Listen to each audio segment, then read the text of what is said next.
Morning students. तो बेटा कल अपन ने जो डिस्कस किया था उसी से आगे चलते हैं हम लोग। आज हम डिस्कस करने वाले हैं अनोमलस बिहेवियर ऑफ वाटर। देखो पहले तो आपको ये पता होना चाहिए थोड़ा सा कि अनोमलस का मतलब क्या होता है। बेटा अनोमलस का मतलब होता है समथिंग डिफरेंट, कुछ अलग। मतलब वाटर जो है टेम्परेचर चेंज होने पर कुछ अलग बिहेवियर शो करता है। ठीक है, जैसे कि जनरली ये देखा गया है कि जितने भी सब्सटेंस है टेम्परेचर इंक्रीज होने पर, ठीक है, उनकी जो वॉल्यूम है इंक्रीज होती है। टेम्परेचर इंक्रीज होने पर उनकी वॉल्यूम इंक्रीज होती है, लेकिन वाटर की जो वॉल्यूम है वो क्या होती है, डिक्रीज होती है टेम्परेचर इंक्रीज होने पर। ठीक है, कहां से कहां तक, 0 डिग्री सेल्सियस से 4 डिग्री सेल्सियस। फिर से सुनिएगा कि अक्सर ये देखा गया है कि जैसे जैसे टेम्परेचर इंक्रीज होता है, ठीक है, वॉल्यूम इंक्रीज होती है। बट वाटर के केस में कुछ अलग है। वाटर में 0 से 4 डिग्री सेल्सियस तक जाएंगे तो वॉल्यूम क्या होगी, डिक्रीज होगी। और उसके बाद फिर क्या होती है, इंक्रीज। 4 डिग्री से 100 डिग्री सेल्सियस तक फिर वॉल्यूम क्या होती है, इंक्रीज होती है। ठीक है, तो इस प्रकार से आपको ग्राफ देखने को मिलेगा।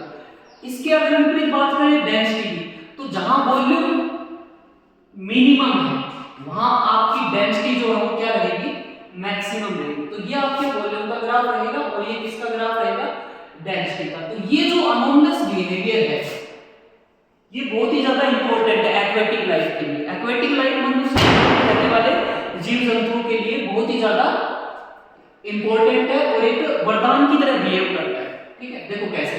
Practical application of anomalous behaviour of water, मतलब जो एक्वेटिक लाइफ है, जैसे मान लो ये एक एक्वेटिक बॉडी है या कोई ऐसे कहीं पोंड है, समुद्र है, तालाब है, कुछ भी है। ठीक है, तो इसमें क्या होता है कि जैसे जैसे सराउंडिंग का टेम्परेचर गिरता जाता है, जब 0 डिग्री सेल्सियस हो जाता है, कितना हो जाता है, 0 डिग्री सेल्सियस। तो जैसे ही 0 डिग्री सेल्सियस होगा तो ऊपर की जो लेयर है, मतलब 0 डिग्री से पहले एक्चुअली में 4 डिग्री सेल्सियस होगा।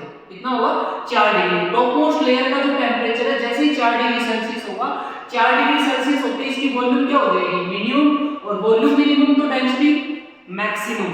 मतलब टॉप मोस्ट लेयर की बेटा डेंसिटी है वो मैक्सिमम हो जाएगी। और मैक्सिमम डेंसिटी होते ही जो टॉप मोस्ट लेयर का पानी है वो किधर आएगा, नीचे की तरफ आएगा। और नीचे वाला पानी किधर चला जाएगा, ऊपर चला जाएगा। इट मींस ये प्रोसेस कंटिन्यू चलता रहेगा। जब तक, कब तक चलता रहेगा, जब तक कि पूरी, this will happen till the temperature of whole water body becomes 4 degree Celsius. और ये तब तक चलता रहेगा जब तक कि पूरी बॉडी का टेम्परेचर कितना नहीं हो जाता, 4 डिग्री सेल्सियस। मतलब सराउंडिंग का टेम्परेचर घटता चला जाएगा, घटता चला जाएगा। और जैसे 4 डिग्री सेल्सियस आएगा, टॉप मोस्ट लेयर का जो टेम्परेचर वो कितना हो जाएगा, 4 डिग्री सेल्सियस हो जाएगा। तो 4 डिग्री सेल्सियस होते ही क्या होगा, ऊपर वाली जो लेयर है, ठीक है, उसकी डेंसिटी हाई हो जाएगी। और हाई डेंसिटी होती है किधर आएगा, पानी नीचे की तरफ आएगा। और जो नीचे लो डेंसिटी का पानी वो किधर चला जाएगा, ऊपर चला जाएगा। किधर चला जाएगा, ऊपर चला जाएगा। ठीक है, as a result the top most layer water in which is in contact with atmosphere. तो इस प्रकार से जो टॉप मोस्ट लेयर है जो कि कांटेक्ट ऑफ सराउंडिंग है, तो उसका टेम्परेचर लगातार गिर रहा है। कितना हो गया, 4 डिग्री। देखो शुरू में क्या हुआ था, 4 डिग्री सेल्सियस पूरी बॉडी का हो गया। अब वाटर का एक्सचेंज होना बंद हो गया है ना, ऊपर से नीचे आना बंद हो गया। लेकिन जो layer which is contact in the atmosphere, उसका टेम्परेचर कंटीन्यूअसली गिर रहा है। और कितना हो जाएगा, 0 डिग्री सेल्सियस हो जाएगा। कितना हो जाएगा, 0। और जैसे 0 डिग्री सेल्सियस होगा, ऊपर जो टॉप मोस्ट लेयर है उसका क्या हो जाएगा, आइस में कन्वर्ट हो जाएगा। ऊपर आइस की एक लेयर बन जाएगी। क्या बन जाएगी, आइस की एक लेयर। इस प्रकार से हम बोल सकते हैं कि जो एक्वेटिक लाइफ है वो सर्वाइव करेगा इस जगह में। और ऊपर जो है वो आपको एक आइस की लेयर देखने को मिलेगी। तो ऊपर तो आपको बर्फ मिलेगा, नीचे आपको लिक्विड फॉर्म मिलेगी। ठीक है, तो इस प्रकार से हम बोल सकते हैं कि ये जो है एक्वेटिक लाइफ को सर्वाइव करने में बहुत ही ज्यादा इंपॉर्टेंट, महत्वपूर्ण रोल निभाता है। ठीक है, बेटा अगला टॉपिक आपका स्पेसिफिक हीट। ठीक है, अब देखो ये 3 टॉपिक आपको इनको समझना बहुत ही जरूरी है। Specific heat, molar specific heat, heat characteristic और वाटर इक्विवेलेंट। ये तीनों चारों जो टॉपिक्स हैं ये आपकी न्यूमेरिकल सॉल्व करने में बहुत ही ज्यादा हेल्प करेंगे। तो इनको एक बार अच्छे से समझ लेते हैं। स्पेसिफिक हीट क्या होता है, amount of heat required to raise the temperature of 1 kilogram of mass through 1 degree Celsius. मतलब 1 किलोग्राम मास का 1 डिग्री तापमान राइज करने के लिए, इंक्रीज करने के लिए जो हीट अपने को चाहिए वो हीट क्या कहलाती है, स्पेसिफिक हीट। इसको कैपिटल एस से रिप्रेजेंट करते हैं। किससे रिप्रेजेंट करते हैं? कैपिटल एस से। फिर से सुनिएगा कि 1 किलोग्राम की कोई बॉडी है जिसका मतलब 1 किलोग्राम की बॉडी है, उसका 1 डिग्री सेल्सियस टेम्परेचर राइज करने के लिए जो अपने को हीट चाहिए वो हीट कहलाती है स्पेसिफिक हीट, और इसका फॉर्मूला होता है delta Q upon M delta T. ऐसा यूनिट की बात करें तो ऐसा यूनिट क्या होगी इसकी? जूल पर किलोग्राम पर डिग्री सेल्सियस। जूल पर किलोग्राम पर डिग्री सेल्सियस इसकी ऐसा यूनिट होती है। इसी प्रकार से आपके पास आती है मोलर स्पेसिफिक हीट। क्या आती है? Molar specific heat. देखो, the amount of heat required to raise the temperature of 1 mole of substance. 1 mole of substance का 1 डिग्री तापमान राइज करने के लिए जो हीट चाहिए वो हीट क्या कहलाती है? Molar specific heat. ठीक है, इसको हम स्मॉल सी से रिप्रेजेंट करते हैं। किससे रिप्रेजेंट करते हैं? स्मॉल सी से, है ना। इसका फॉर्मूला देखिए एक बार तो क्या आ जाएगा? Delta Q upon N delta T. N क्या है? Where N is number of moles, number of moles. ठीक है, तो 1 डिग्री तापमान 1 मोल सब्सटेंस का राइज करने के लिए जो हीट चाहिए उसको क्या कहते हैं? Molar specific heat. और ये डेल्टा क्यू क्या है? Delta Q heat supply. Delta Q क्या है? Heat supply. ठीक है, इसकी ऐसा यूनिट की बात करें तो क्या हो जाएगा? जूल पर मोल पर केल्विन। जूल, देखो डेल्टा क्यू हीट की, जूल नंबर ऑफ मोल, मोल पर केल्विन। सीजीएस की यूनिट की बात करें तो इसकी क्या होगी? जूल की जगह क्या आ जाएगा? कैलोरी। कैलोरी पर मोल पर डिग्री सेल्सियस। ठीक है, ओके, सॉरी ये सेल्सियस है, डिग्री सेल्सियस। ठीक है, आगे देखो, अगला है आपके पास हीट कैपेसिटी। हीट कैपेसिटी क्या होता है? Amount of heat required, amount of heat required to raise the temperature of body. देखो दोनों में अंतर क्या है? हीट कैपेसिटी और स्पेसिफिक। इसमें बोला गया है 1 डिग्री 1 किलोग्राम, 1 किलोग्राम मास का। इसमें बोला है पूरी बॉडी का टेम्परेचर 1 डिग्री सेल्सियस राइज करने के लिए जो हीट चाहिए that heat is called heat capacity. क्या कहते हैं इसको? Heat capacity. तो इसका फॉर्मूला, इसको हम कैपिटल सी से रिप्रेजेंट करते हैं। हम इसको स्पेसिफिक हीट को किससे रिप्रेजेंट करते हैं? एस से। मोलर स्पेसिफिक हीट को स्मॉल सी से।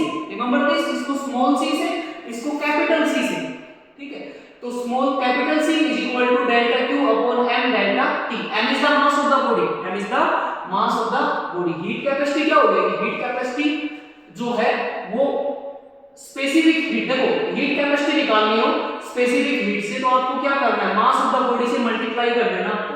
फिर से सुनो, अगर स्पेसिफिक हीट दे रखी हो, क्या दे रखी हो? स्पेसिफिक हीट, और हीट कैपेसिटी पूछे तो आप किससे मल्टीप्लाई कर दो? उसको मास से मल्टीप्लाई कर दो, आपके पास हीट कैपेसिटी आ जाएगा। ठीक है, अब देखो specific heat is equal to the heat capacity for 1 kilogram of mass. मतलब कि 1 किलोग्राम मास के लिए जो हीट कैपेसिटी होती है वही क्या होती है? स्पेसिफिक हीट होती है। दोनों 1 किलोग्राम मास के लिए दोनों की वैल्यू क्या होती है? बराबर होती है। वाटर इक्विवेलेंट की बात करें, व्हाट इज वाटर इक्विवेलेंट? तो वाटर इक्विवेलेंट क्या होता है? ये भी इंपॉर्टेंट कांसेप्ट है, ये भी न्यूमेरिकल्स में काफी ज्यादा यूजफुल है। तो the mass of the water which requires the same amount of heat as it is required by the given body, as it is required by the given body for the same rise of temperature। देखो किसी body का temperature rise करना है, किसी body का क्या करना है? टेम्परेचर राइज करना है, तो इसका यूज करेंगे हम। जैसे कैलोरीमेट्री पढ़ेंगे बेटा, तो कैलोरीमेट्री के अंदर आपको क्या दिया जाएगा? जैसे वाटर दे दिया, ठीक है, इसमें कहा गया है कि इसमें अपने वाटर, ठीक है, इसमें मोटर है और इसको हीट सप्लाई किया। इसको क्या सप्लाई किया? हीट सप्लाई किया, और हीट सप्लाई करने से क्या होगा?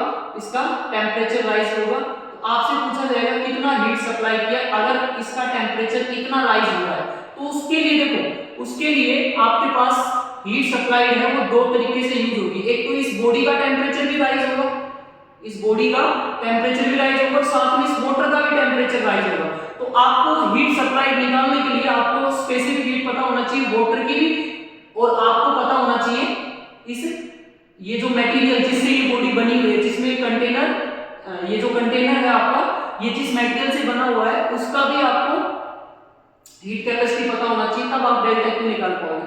लेकिन कई बार नहीं पता होगा तो उस समय हम मदद लेंगे वाटर इक्विवेलेंट। किसकी मदद लेंगे? Water equivalent. तो वाटर इक्विवेलेंट क्या है? The mass of the water which requires the same amount of heat as it is required by the given body, कि उतना ही हमें मास चाहिए, ठीक है, उतना ही मास चाहिए जितना कि एक बॉडी को अपना टेम्परेचर राइज करने के लिए थ्रो 1 डिग्री सेल्सियस चाहिए, ठीक है, वो होगा आपका वाटर इक्विवेलेंट। और वाटर इक्विवेलेंट का W is equal to m cross delta C, mass into specific heat, SI unit क्या होती है? किलोग्राम, ठीक है।